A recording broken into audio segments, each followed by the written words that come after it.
Hi everyone, welcome back to my channel and welcome to another video. If you are new to my channel, welcome. I know that most of my new subscribers are from the live video I made with Waka Doctor, and so I say a big welcome to you guys. Welcome. This video is actually for you. So after the live video that went live I have gotten hundreds and hundreds of DMs. I would say at this point like over 300 DMs, and I have been able to go through at least a third of them up till now, I think. Yeah. And so after going through so many DMs, answering so many questions, I realized like there is a pattern to the questions. I realized that some questions kept on reoccurring, and so I decided to make this video and answer your frequently asked questions. So I made a short list and I will just go through it with you guys, and I hope you guys find this video helpful. All right, let's just dive right into it. I don't even need to open my notes to know the very first question, but I will. So I'm looking at my iPad here. That's why I'm looking down, looking at the questions. Okay. All right, so we'll start from the very first question that I got like in almost every DM. When do applications open? Most applications are closed. When does admission start? My brothers and my sisters, this is the month of September, and September is resumption season. Not application season, not admission season, actually resumption season. And we categorize the semester that starts in September as the fall semester. So this is the fall semester. However, it's good news. I have good news for you guys. You guys have a lot of time to prepare for the next admission season. So if you do want to get admitted into the regular autumn, I keep saying autumn or fall, it means the same thing, fall semester next year, you have a lot of time to prepare. You have time to prepare your English exam, to get your transcript, to save up, to get everything in order. So like, it's good news. There is also the spring semester, which is usually from January to June, and a few schools admit people in that semester. If you want to know if your school of choice or course of choice has 2 intakes, please go to www.estonia.dreamapply.com. You will find all the answers there. All right, so the next question that I got that was most frequently asked is the question about the visas. Woo! Almost everybody was in my DM asking, no embassy in Nigeria, no embassy in Nigeria. Yes, the Estonian embassy is not present in Nigeria. We don't have it in Nigeria. They're not there yet. Maybe in the future they will enter Nigeria, but now, no, we don't have an Estonian embassy in Nigeria. If you want to apply for the Estonian visa, you can go to Israel, you can go to Egypt, you can go to the UAE, you can also go to Turkey. I know about those 4 countries. I know almost everybody I know went through one of those 4 countries. So of course, you know that's 2 visas you have to get. So the first visa to the first country where you would go ahead and apply for the Estonian visa. There is no Estonian embassy in Nigeria. Some people go through Belgium embassy. I don't know if that's still feasible now, but yeah, no Estonian embassy in Nigeria. Sorry. Why am I saying sorry? I don't know. Yeah, let's go on to the very next question. Proof of funds. Yeah, so of course this is a very like important question. People want to know like, how much do I need to have in my account?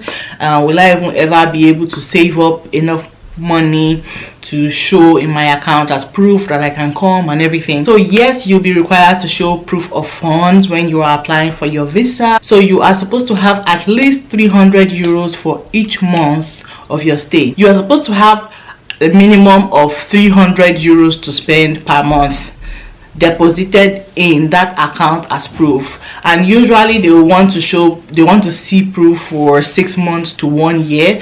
I would advise you have at least 1 year. So we're talking about at least 3,600 euros as proof of funds. That does not include your fees. your fees is a separate money. But for the proof of funds, you need a minimum of 3,600 euros to show that at least you can survive before you get a job. Speaking of jobs, I did get quite a number of questions about jobs. As a student, yes, you are allowed to work as long as you maintain your status as a full-time student. You are allowed to work. There's no cap on how many hours that you have to work. You can work as much as you want, as long as you don't fail out of school, as long as you meet the minimum hours per week that you are supposed to. You are allowed to work. Some people are also interested on what kind of work is available.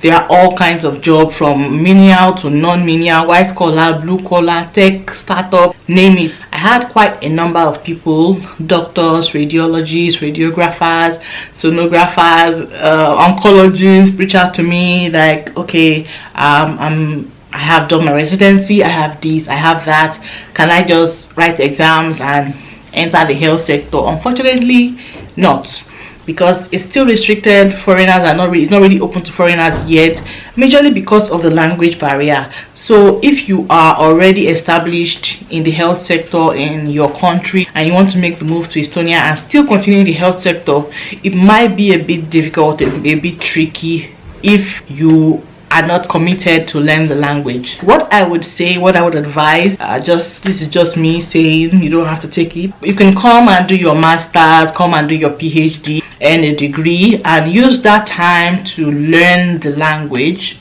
and then you can write the qualifying exam for the particular sector that you want to work in the health industry, health ministry, health sector.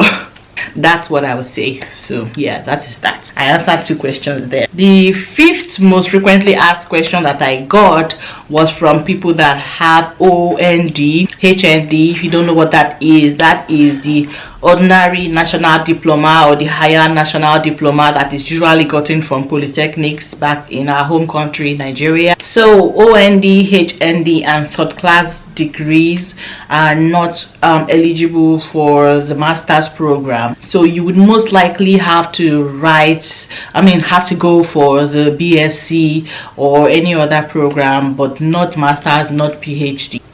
It doesn't apply here. You need to have at least 2-1 or 2-2, that's 2nd class lower or 2nd class upper degree. And then yes, I got a lot of questions about the entrepreneurial uni, people that want to go to the Academy of Art, Academy of Music, Academy of Theater, that don't want to go to the conventional unis. For some reason, people think that since it's not a conventional uni, it would not be expensive. I understand that reasoning. I understand how or why you think that because you are going to learn how to make a game, or you are going to learn how to play music, or you are going to learn how to act, like it shouldn't cost as much as normal unis, regular unis I mean. But that's not how it works. I know that back in Nigeria, those vocational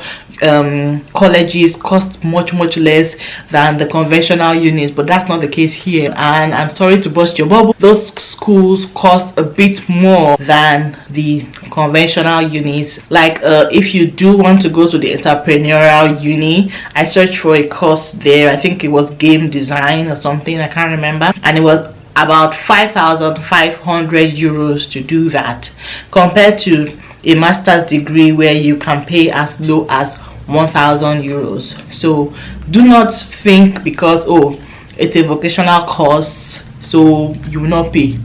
You are going to pay and you will get value for your money. Alright, so I go to the next question. A few people were asking me what languages are spoken in Estonia. So it's Estonia. The major language is the Estonian language, and then a majority of the population also speak Russian and English. So you can get by with English, you can get by with Russian, but of course it will do you a great deal of favor if you learn the Estonian language and you can speak it. It would open a lot of doors for you. So yeah, that is that. I go to the very next question. I got this question from a lot of the PhD applicants to be. So I mentioned in the live video that PhD is free. You don't have to pay for the PhD. In fact, the government gives you a stipend every month as you are working on your PhD. So just like in every other country, for young students, primary, secondary school, we have the public system and we have the private system. If you do want to take your children to a private school, you will pay money. But for the public school system, high school students don't have to pay, but children below 6 will pay for school. So if your child is below 6, you are going to pay. Depending on the school, depending on so many things, you will get that information when you get here. I also had a lot of people ask me about accommodation. This is also a really good question. So people want to know if they can secure accommodation before they get here, but it's almost not possible now to secure an accommodation here before even without we are here. We sweat and sweat before we get accommodation here already. So I won't tell you that it's going to be like a walk in the park, very easy to just secure a place when you are not yet a resident here. So your best bet will be to rent a Airbnb or booking.com room or something, just somewhere to stay in the interim while you hunt for a house. And your school might be able to provide like hostels for you. If you do want to stay in the hostel, yeah, you can speak to the school representative and they would sort that out for you, but it's not likely that you'll be able to secure a place before you arrive here. Another question that I got, yes, for the English exam, IELTS, a lot of people kept on asking me, do I have to write it? I can see the course that I'm applying for, they asked for it, must I do it? I don't understand. If you checked the course that you want to apply for and one of the requirements is the IELTS exam, please do yourself a favor and go ahead and write the exam. Usually the minimum band you should have is 5.5. So just have the target in mind and go and write the exam. It even opens up different opportunities for you, so you are not like confined into a box to only one course or only one school because you don't have the test of English exam or even TOEFL. So please go ahead and write your English exam. It would be an advantage to you and not a disadvantage. I know it costs money, I know it's not an easy exam. I made a video about how to pass that exam. I think I'll link it here at how to get an 8 band. You can study for it and you can smash it. It's doable. So please try to get your English exam and put it in your, have it in your pocket, have it in your hand. Let that be like an advantage to you. Oh, another main question that I kept on get, almost every email had this at the bottom. Are you an agent? Do you offer agency services? Do you help? I'm not an agent. I don't offer agency services. I don't offer mentorship. I just come here on my YouTube channel and share information as I have it. I can't mentor you, but I can share information with you, and as long as I have it, I will share it. Okay? Alright, a lot of my DMs, people also wanted to know if they will be allowed to stay back after school. Yes, according to the law, you will be allowed to stay back. Ultimately, the decision rests with the immigration department. I don't work there, I don't represent them. Ultimately, the decision rests with them. However, yes, you are allowed to stay. Your temporary residence permit would be renewed, and of course I also mentioned it in the live video that I made. You are allowed to bring your family in. As a master's student, PhD student, you can bring your family in immediately. I hope I have answered all your questions. Let me go over the questions one more time. What I will do is I'll go to my DMs. I will go open one DM and we'll go through that DM together. All right, I'm reading a DM from Rain Oguche. Hi Rain, if you are watching this video, I'm reading your DM. So, hello, good morning ma'am. Followed your page after watching your video with Waka Waka Doctor on YouTube. I want to appreciate you for your time and ask a few questions. If you don't mind, you're very welcome. First, what is the average amount a student can earn for those planning to school and work? There's no average amount like that. You earn as much as you work, but the minimum wage is about 650 euros thereabouts, but you definitely earn more than that. depending on your work. Then secondly, I saw visa fees online at €100 and free for children under 6. Is this true? I do not know. I don't work with any of the visa offices. Thirdly, do I need to have a bulk sum in my account for my visa to be granted? This is proof of funds. I've answered it already. Yes, you need to have proof of funds.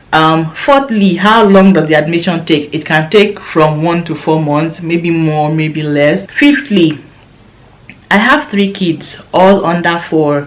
How expensive is the school fees or nanny fees for children? I already talked about this also, depending on if you are going public or private. But yes, the fees for children under 6 are paid monthly.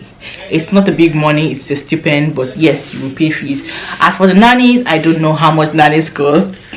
I would like to know. Then she said, sixth, is there a glaring racism there? Ooh, it's an elephant. These are elephants in the room. Estonians are not violent people, so that is that I will see. That's all I will see. That's all I will say about that. That's all I will see. There's nowhere you will go all over Europe. There are good people, there are bad people. Just like pray to God and God will direct you to the good ones. That's all I can say. God will direct you to the good ones. Anyway, you guys, I hope I have answered most of the questions, and I hope you guys find this video helpful. If you did, please go ahead and subscribe. It's just down here. Click the subscribe button. Like this video. It really helps me to know that I was helpful to you if you just click the like button, and also drop your comments. I know that some Nigerians in Estonia watch my videos. You guys watch it. If I left something out or if I didn't say something correctly, you guys please drop your comments in the comment section. I know you watch. I know you are watching me right now. Just drop your comments. You know, help a sister. So yeah, if there's something that I missed, something I did not add, please go ahead and add it in the comment section. It will be useful to everybody. Thank you.